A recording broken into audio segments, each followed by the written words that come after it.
नमस्कार, स्वागत है आप सभी का A1 टीवी में। मैं हूं आपके साथ उमंग माथुर और आप देख रहे हैं A1 उत्तराखंड। बुलेटिन की शुरुआत करेंगे, लेकिन आइए पहले नजर डालते हैं इस वक्त की हेडलाइंस पर। मुख्यमंत्री पुष्कर सिंह धामी पहुंचे केदारनाथ धाम।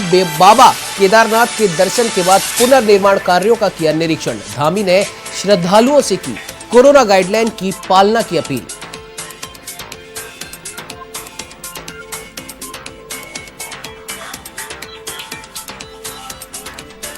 चार धाम यात्रा पर अब कोई बंदिश नहीं, बेरोक टोक दर्शन कर सकेंगे श्रद्धालु। हाईकोर्ट ने श्रद्धालुओं की संख्या से हटाई रोक। मुख्यमंत्री धामी ने यात्रा के दौरान आ रही परेशानियों को दूर करने का दिया भरोसा।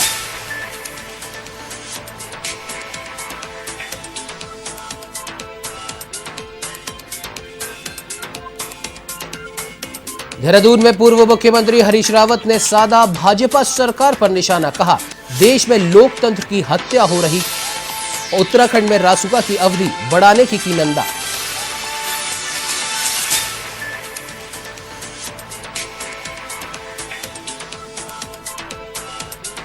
तो वहीं लखीमपुर खीरी में किसानों की हत्या के विरोध में आए अब कई संगठन। बुधवार को जसपुर में होगी किसान महापंचायत। तो कांग्रेस, सपा और आम आदमी पार्टी कार्यकर्ताओं ने किया विरोध प्रदर्शन।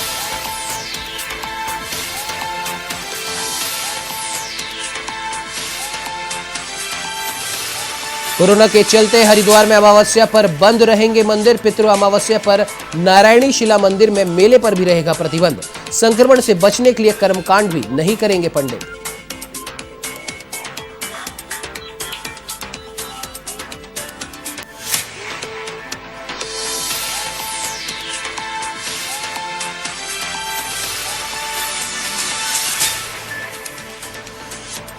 अब आइए खबरों पर नजर डालते हैं विस्तार से।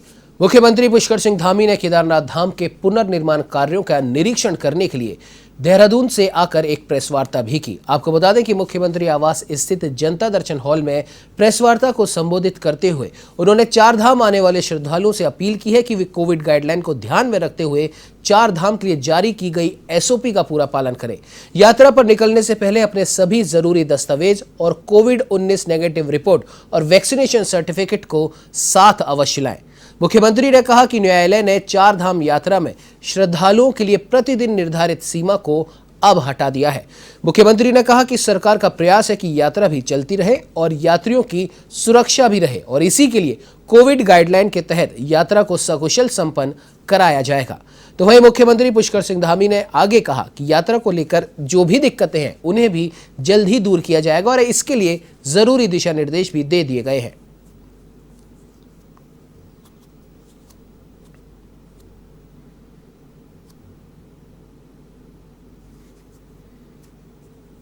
आज आपको थोड़ा सा यात्रा चालू हुई थी और यात्रा चालू होने के बीच में बहुत सारी जगह से लोगों को तमाम प्रकार की जो दिक्कतें हो रही थी उसको देखने के लिए और साथ में जो पुनर्निर्माण के कार्य वहाँ चल रहे हैं केदारपुरी में, उनको मैं आज देखने गया था। केदारपुरी में अभी तक लगभग कुल मिलाकर 409 करोड़ रुपए का कार्य प्रस्तावित और चल रहे हैं, दोनों मिलाकर। तो वहीं मुख्यमंत्री पुष्कर सिंह धामी ने केदारनाथ धाम के पुनर्निर्माण कार्यों की भी जानकारी ली और साथ ही साथ उन्होंने ये भी बताया कि आगामी 30 अक्टूबर तक श्री शंकराचार्य की समाधि का काम भी पूर्ण हो जाएगा। मुख्यमंत्री ने कहा कि केदारनाथ धाम के लिए 409 करोड़ के कार्य प्रस्तावित है, जिनमें से 225 करोड़ के कार्य पूरे हो गए हैं, जबकि फेज 2 में 114 करोड़ का कार्य निर्माणाधीन है और इसी तरह बद्रीनाथ धाम के लिए करीब 245 करोड़ के कार्य प्रस्तावित हैं। मुख्यमंत्री पुष्कर धामी ने जानकारी देते हुए बताया कि चारों धामों हेतु पुनर्निर्माण एवं सौंदर्यीकरण हेतु 708 करोड़ रुपए के कार्य गतिमान है और प्रस्तावित है।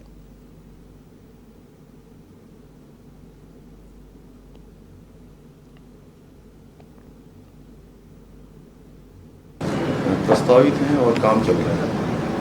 कामों की गति काफ़ी तेज है, अभी और उसमें गति आए उसको देखने के लिए मैं गया था। और साथ ही साथ जो हमारे यात्रीगण हैं, श्रद्धालु हैं, उनको कोई असुविधा न हो उसके लिए कल मैंने वीडियो कॉन्फ्रेंसिंग से जो हमारे चार धाम यात्रा के प्रमुख जिले हैं उनके सभी जिलाधिकारियों के साथ, वहाँ के पुलिस अधीक्षकों के साथ मैंने बात की है और हमने ये सुनिश्चित किया कि किसी प्रकार से भी जो श्रद्धालु आ रहे हैं उनको कोई परेशानी ना हो। और साथ ही साथ हमारे जो चार धाम यात्रा पर जिनका व्यवसाय, जिनका घर द्वार, जिनकी रोजी रोटी आजीविका चार धाम यात्रा में टिकी है, क्योंकि उन लोगों ने शुरू में जब यात्रा शुरू हो रही थी तो काफ़ी सारा सामान खरीद लिया, अपनी व्यवस्थाएं कर ली, लेकिन बीच में बोर्ड का इस प्रकार का निर्णय आया कि उसमें कुछ संख्या के साथ 800 संख्या, 600 संख्या, 400 संख्या के साथ तो वही लखीमपुर खीरी मामले पर उत्तराखंड में भी अब सियासत तेज हो चली है। कांग्रेस के प्रदेश अध्यक्ष गणेश गोदियाल के नेतृत्व में कांग्रेस कार्यकर्ताओं ने धरना देकर अपना विरोध दर्ज कराया। कांग्रेस महासचिव प्रियंका गांधी के साथ हुए अभद्र व्यवहार के विरोध में कांग्रेसियों ने धरना दिया। तो वही गोदियाल ने कहा कि केंद्र और उत्तर प्रदेश सरकार प्रियंका गांधी से डर गई है। यहां तक कि उत्तराखंड में सरकार ने खुद को बचाने के लिए रासुका भी लगा दिया है।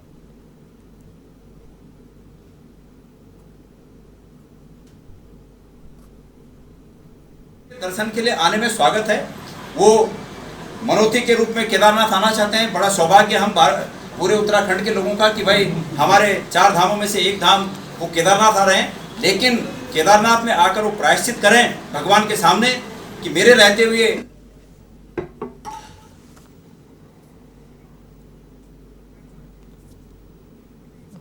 तो ये उत्तराखंड कांग्रेस कमेटी के अध्यक्ष गणेश गोदियाल ने लखीमपुर खीरी की घटना को मानवता को शर्मसार करने वाली घटना और लोकतंत्र के माथे पर कलंक बताया और इसे भाजपा सरकार को तानाशाही व हिटलरशाही करार दिया। केंद्र हो, राज्य हो, उत्तराखंड हो, उत्तर प्रदेश हो, इन सरकारों ने हर तबके को निराश किया है। किसानों के साथ तो ये जघन्य अपराध की अब तक 1000 की संख्या करीब छूने को है। इतने किसानों ने इनके प्राणों का उत्सर्जन हो चुका है इस आंदोलन में, और उसके बावजूद सरकार अपने तानाशाही रवैये पर अडिग है कि हम उस कानून को नहीं छेड़ेंगे। जिस वर्ग के लिए आप कानून बना रहे हैं वो वर्ग कहता है कि इससे हमारा अहित है, ये कानून हमें नहीं चाहिए, लेकिन उसके बावजूद कानून बना रहे हैं और वो कानून थोप रहे हैं उन किसानों के ऊपर। तो क्या आपको नहीं लगता कि अंग्रेजों की याद आ गई है कि अंग्रेजों के सामने कोई प्रश्न नहीं कर सकता था कि आप ये कानून क्यों बना रहे हैं? तो वह हल्द्वानी पहुंचे कांग्रेस के राज्यसभा सांसद केटीएस तुलसी ने केंद्र सरकार से अमेजॉन कंपनी मामले में एसआईटी गठित करने की मांग की है। उनका कहना है कि पूरी जांच के दौरान सुप्रीम कोर्ट केस की मॉनिटरिंग करे। साथ ही साथ उन्होंने कहा कि एफडीआई के तहत देश में केंद्र सरकार ने बाहरी कंपनियों का निवेश बढ़ा दिया है, जिसकी जांच होना बहुत जरूरी है। तो वहीं उन्होंने लखीमपुर खीरी में किसानों के साथ हुई हिंसक झड़प मामले में भी उत्तर प्रदेश सरकार और केंद्र सरकार पर निशाना साधा।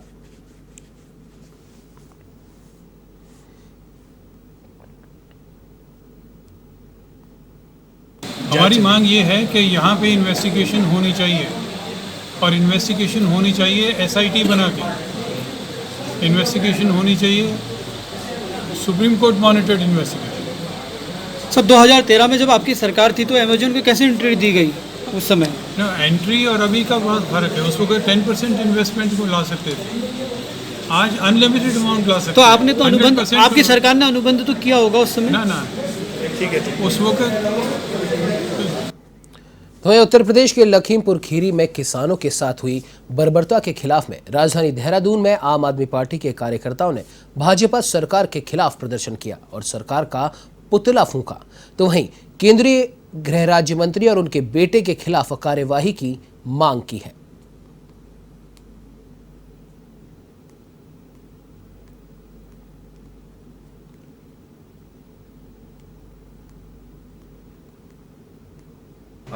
में सैकड़ों कार्यकर्ताओं द्वारा लखीमपुर खीरी में केंद्रीय गृह राज्य मंत्री अजय मिश्रा के बेटे आशीष मिश्रा द्वारा जो 4 किसानों की गाड़ी चढ़ा करके हत्या कर दी गई, उसके गिरफ्तारी की मांग को लेकर के रोष प्रदर्शन किया गया। साथ ही अजय मिश्रा को तत्काल बर्खास्तगी की मांग को लेकर भी केंद्र सरकार का पुतला दहन किया है। और जब तक इस पूरे प्रकरण में किसानों को इंसाफ नहीं मिल जाता, आम आदमी पार्टी बिल्कुल चुप बैठने वाली नहीं है।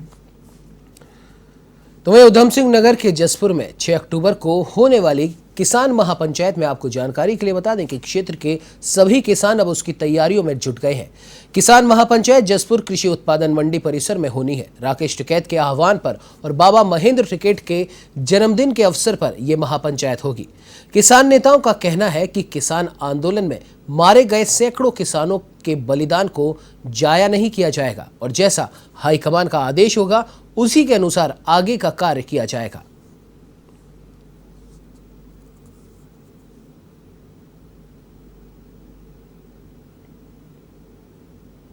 केंद्र सरकार, दिल्ली सरकार को चारों तरफ से समस्त किसान संयुक्त मोर्चा घेरे बैठे हैं। हमारे युवा वर्ग के सभी और सीनियर वर्ग के सभी उनसे समय लिया गया है 6 तारीख का। उस दिन महात्मा जी का, टिकैत साहब जी का जन्मदिन भी है। उनको शत शत प्रणाम के स्वरूप में उनको भी श्रद्धांजलि देनी गई है और हमन का भी प्रोग्राम है। उसी मद्देनज़र हमने ये प्रोग्राम सभी लोगों ने, समस्त युवा और सीनियर समस्त किसानों ने संयुक्त मोर्चा ने ये तय किया है। तो बाजपुर में समाजवादी पार्टी यूथ ब्रिगेड के राष्ट्रीय उपाध्यक्ष अरविंद यादव ने एक प्रेस वार्ता की। इस दौरान उन्होंने उत्तर प्रदेश सरकार से लखीमपुर खीरी में हुई घटना में लिप्त केंद्रीय राज्य मंत्री और उनके पुत्र को गिरफ्तार करने की मांग की। अरविंद यादव ने कहा कि आजाद भारत से पहले हुए जलियांवाला बाग की घटना को भाजपा के नेताओं ने एक बार फिर से दोहराया है, जिससे यह सिद्ध हो गया है कि भारतीय जनता पार्टी किसानों की हितैषी नहीं है।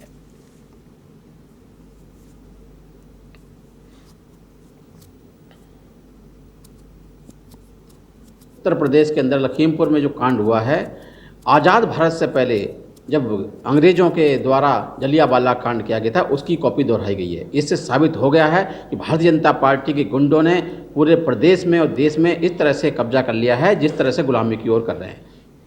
तो वहीं मसूरी में उत्तराखंड क्रांति दल के केंद्रीय अध्यक्ष काशी सिंह एरी ने माना कि उत्तराखंड क्रांति दल के संगठन में थोड़ी कमी है, जिसे लेकर वे विधानसभा स्तर पर और बूथ स्तर पर संगठन को मजबूत करने का प्रयास करेंगे और उत्तराखंड के हर जिले में कार्यकर्ताओं को भी जोड़ेंगे। पत्रकारों से मुखातिब होते हुए उन्होंने कहा कि प्रदेश में 4 इंजन की सरकार चल रही है और अभी तक उत्तराखंड को उत्तर प्रदेश में 1.5 लाख करोड़ की परिसंपत्ति नहीं मिल पाई है, जबकि उत्तराखंड, उत्तर प्रदेश और केंद्र में भी भाजपा की सरकार है और उत्तराखंड को उसका अधिकार अभी तक नहीं मिल पाया है।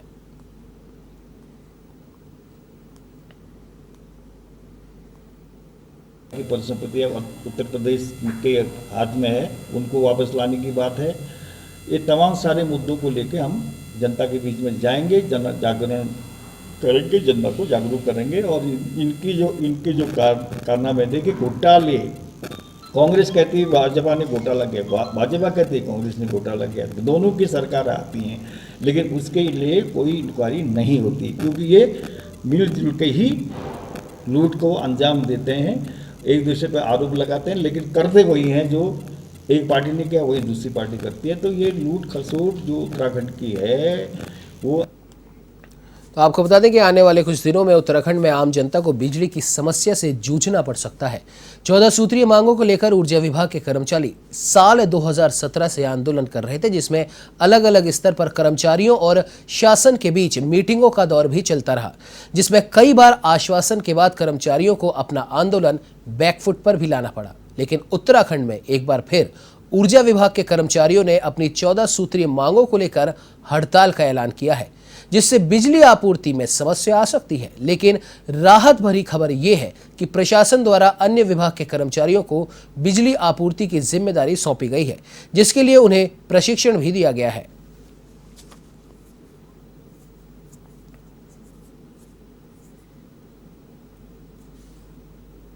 और संविदा कर्मियों की बात पर भी कल बातचीत हुई थी। संविदा कर्मियों की बड़ी बात है, रेगुलर नेचर का काम संविदा कर्मी करते हैं। तेलंगाना सरकार ने 23,000 संविदा कर्मियों को रेगुलर किया है, तो उत्तराखंड में भी यह एक बड़ी बात है कि यहाँ के संविदा कर्मियों को कोई नीति बनाई जाए और उनको रेगुलर किया। रुड़की के भारतीय एकेडमी में 50वां इंडो पाक विजय दिवस का आयोजन किया गया। कार्यक्रम में बतौर अतिथि बीजेपी विधायक प्रदीप बत्रा शामिल हुए। आपको बता दें कि विधायक प्रदीप बत्रा ने जानकारी दी कि भारत और पाकिस्तान के युद्ध को 50 साल पूरे हो चुके हैं, जिसे लेकर एकेडमी के एनसीसी कैडेट्स ने रंगारंग कार्यक्रम का आयोजन किया। तो वहीं एनसीसी सहायक अधिकारी अरविंद चौधरी ने जानकारी दी कि पाक विजय पर 50वां विजय दिवस मनाया गया। आपको बता दें कि 1971 भारत पाक युद्ध में भारतीय सेना ने पाकिस्तान के 93,000 सैनिकों को अपने कब्जे में ले लिया था।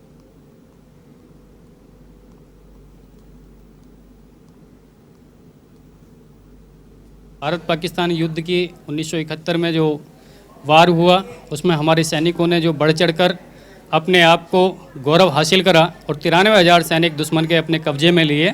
इसी पर निर्धारित हमारा कार्यक्रम इंडो पाक स्वर्णिम विजय दिवस का कार्यक्रम था। तो वहीं हरिद्वार में अखाड़ों की जमीनों पर बने फ्लैट में बड़े पैमाने पर स्टैंप चोरी का मामला पकड़ में आया था, जिस पर एडीएम वित्त की ओर से कुछ लोगों को नोटिस भी दिए गए थे। हालांकि 1 महीने का समय बीत जाने के बाद भी अभी तक नोटिस का कोई जवाब प्रशासन को नहीं मिला है। इस मामले में शिकायतकर्ता हाईकोर्ट की शरण लेने की बात तो कर रहे हैं, तो वहीं जिलाधिकारी विनय शंकर पांडे का कहना है कि मामले की जल्द से जल्द सुनवाई कराई जाएगी और अगर स्टैंप चोरी पाई जाती है तो नियम अनुसार कार्रवाई भी की जाएगी।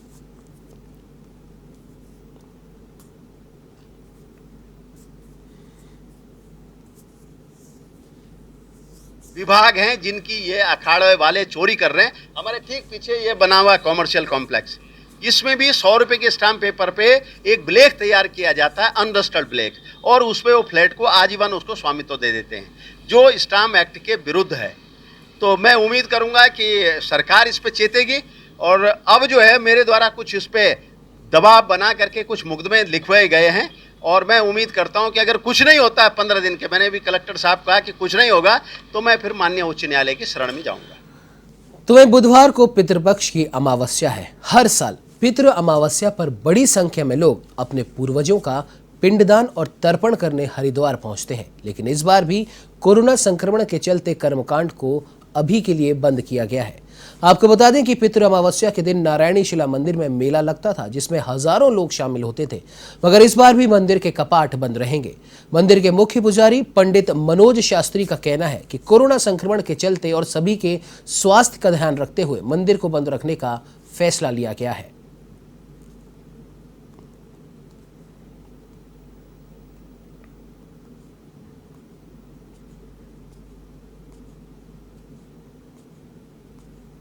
और वर्णन हर जगह वेदोक्त भी है, शास्त्रोक्त भी है कि संक्रमण काल होने पर, आपत्ति काल होने पर मर्यादा रखनी चाहिए।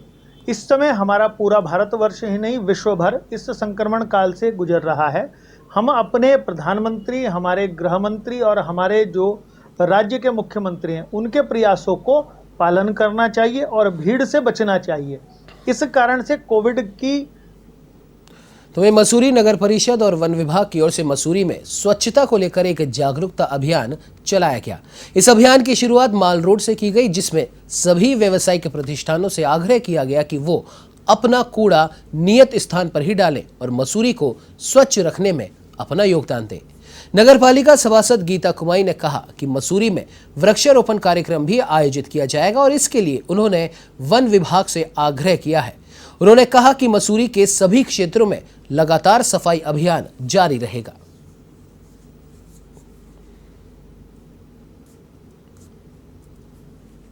हमारा काम ये है कि हम एनवायरनमेंट के लिए काम करते हैं और ईसीटी के साथ हमारा मसूरी में काम चल रहा है पिछले 3 सालों में। इसमें जीरो वेस्ट कैंपस या तो जीरो वेस्ट एरिया कैसे करें हम लोग, इसके लिए हम लोग ये काम कर रहे हैं। इसमें गीला कचरा, सूखा कचरा, घातक कचरा क्या है ये लोगों को समझाना, इसके आगे जाके क्या दिक्कत आ सकती है, अभी के यहाँ के हालात क्या है, ये समझ के लोगों को अवेयर करना है कि आप सूखा कचरा, गीला कचरा और घातक कचरा अलग अलग रखे। गीले कचरे का अपने घर में ही आप खाद बना सके। जो बड़े बड़े होटल्स है, यहाँ पूरा टूरिस्ट एरिया है, तो होटल्स में भी जो भी कचरा जनरेट होता है उसके लिए अलग अलग पर्याय हम लोग दे सकते हैं उनको। इसके लिए पहले ना मैंने अपने वार्ड में एक कमिटमेंट किया था कि हम अपने वार्ड में एक एग्जाम्पल सेट करेंगे।